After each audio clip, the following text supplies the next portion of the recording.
Hello everybody, there is the time and date, and right here we have the HD network video recorder right here, the internals of it. You can see the alarm ports are right there. Video output, we have standard with like BNC connectors for composite video, and audio looks just like a non-BNC connector, HDMI, VGA, audio input, an RCA jack there, and then we have the network, 2 USB ports, RS485, DC in, and a power switch back there. Here's a look at the main board. There's the VGA, audio, and right below the VGA should be the HDMI. It's hard to see. There it is. Right below VGA. And then there's a power connectors. And then there's a main chip with a main heatsink right there. Alarm cables. Looks like another third USB to the side.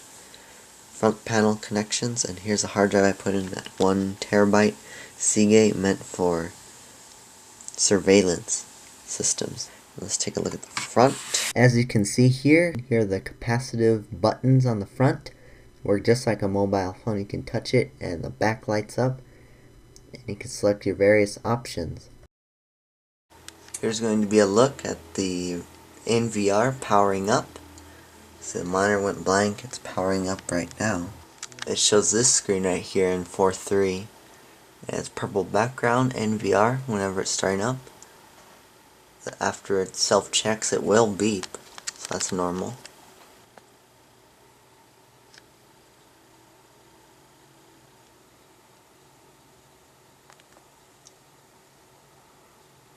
There's a little loading icon.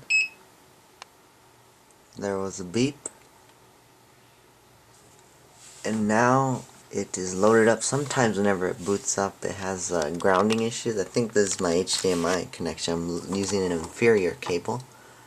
Right here you'll have to sign in to even populate the video feeds, or even do anything. So let me refresh that and enter. Once the password has been entered, you can click the enter button,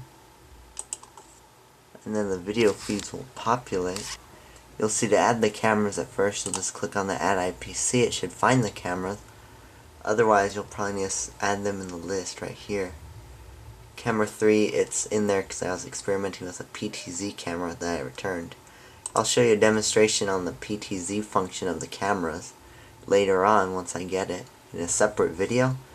But for most IP cameras, you need to first configure the IP address, because they all use a default from a specific manufacturer, and unless you have one for that manufacturer, then you'll need to change some of the IP addresses.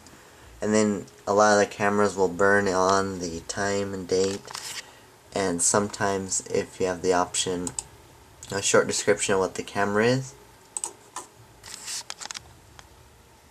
As you'll see right there, it has like front entry, and that's burned in by the camera itself, so you need to adjust that. This particular model also burns in time and date at the bottom. It's really hard to see though, so the ones on the camera are more useful. But you need to consult the documentation on your specific IP cameras. Usually you will need a PC to use the software to set up the IP cameras at first. So that'll be it for the setup, and thanks for watching. Look for more videos of the IP cameras coming soon.